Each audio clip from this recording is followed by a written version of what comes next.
శాసనసభ ప్రవేశ ద్వారం ఇది. తెలుగుదేశం శాసనసభ్యులందరం కూడా 5 నిమిషాలు తక్కువ 9కి వచ్చి సభలు 9 గంటలు జరపాలని చెప్పి నోటీస్ ఇచ్చారు కాబట్టి మేము 5 నిమిషాలు తక్కువ 9కే వచ్చాం. ఇప్పుడు 9:10 నిమిషాలు అయింది. శాసనసభ కనీసం బెల్ల కొట్టలేదు. ఎందుకు కొట్టలేదంటే లోపల వైసీపీకి చెందినటువంటి 3 శాసనసభ్యులు ఉన్నారు.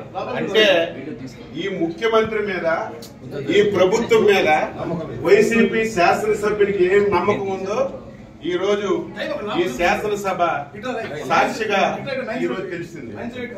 ఏది ఏమైనా సరే ప్రజాస్వామ్యాన్ని నమ్మినటువంటి వ్యక్తులుగా శాసనసభలో మాకు ఏ అవకాశాలు ఇవ్వకుండా ప్రజా సమస్యలు లేవనెత్తకుండా మమ్మల్ని అవమానాలకు గురి చేసిన ప్రజల గురించి శాసనసభకు వచ్చి మా బాధ్యతని మేము నిర్వహిస్తున్నాం.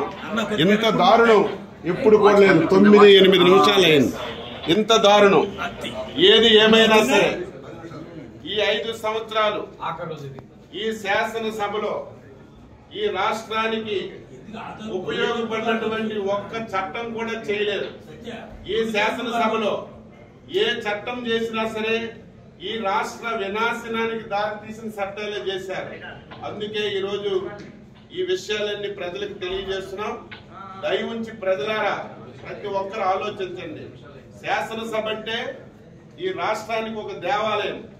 5 కోట్ల మంది ప్రజలకి న్యాయం చేసినటువంటి సభ ఈ సభని ఇంత దారుణంగా తయారు చేశారు.